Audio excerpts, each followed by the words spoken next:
Hi guys, just a quick chat about energy. I know most of you are going along quite well and you're engaging in taking the time to prepare real foods, which is all great.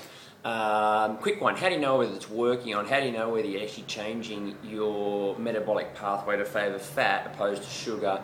A big one is, guys, that you'll eat breakfast, and irrespective of your exercise habits, particularly in the morning, if you're quite hungry again at 10 or 11, or certainly you feel a lull in energy, mentally, emotionally, then I wouldn't have thought that the volume or the food type is really you. Now, I know that I have suggested we'll often favour a cereal breakfast, so we go oats and chias, and I even throw a little bit of an egg in there and we whip it all up. I often will throw a pear apple in there as well. So quite carb orientated, which certainly serves me well and I feel great after it, but I certainly know I personally, particularly if I've exercised, often will feel hungry around that 10 or 11, which sort of means I'm having to put in more food, which meant that I generally burnt that fuel that I put in quite quickly, which is not really in our best interest right now, as I've made quite clear, we want to balance and a leveled sort of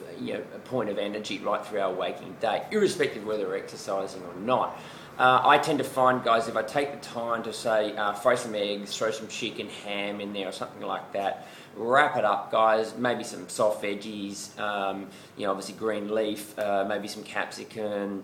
I would usually put some real full fat cheese on there as well, maybe melt that a little bit, wrap that up, guys, into sort of a wholemeal wrap or something like that. You could wrap it in lettuce leaves if you really wanted to. You could throw it all in a bowl if you really wanted to, if you really wanted to avoid the whole gluten thing.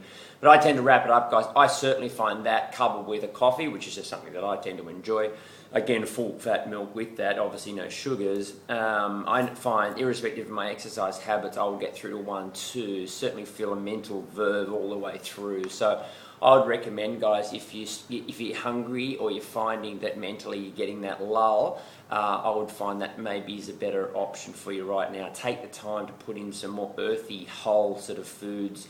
Get some meat involved. Eggs obviously are a cracker. I don't care whether you scramble them or what you do with them, but obviously it will take a little more time than just going cereal. So try that one, guys, and again continue with those questions that everyone's been pumping me, and again I'll do my best to answer those. I'll throw an article just below this, guys, which is just an article I wrote some time ago about the effect of exercise and your appetite, and the fact that I strongly believe now, after 20 years, irrespective of what you may have read, that exercise, particularly exercising hard, will have no effect or next to no effect on most people's point of burning fat as a fuel source and therefore changing their shape and weight. That's right, I am an exercise specialist, but I'm saying I don't believe that exercise contributes heavily to changing shape or weight, unless you are very much in your AZ aerobic zone and you're pumping out extraordinary time on feed. It's food choices, guys, which make the huge difference on our metabolism and therefore our appetite and our metabolism. So check that article out if you get time, guys, and again, keep it going. You've just got to keep it going, guys. No processed foods, reduced sugars, do your best to get off barley, wheat and rye options. Make it real, take the time to do it, guys, and I guarantee you in a short time you'll feel extraordinary results.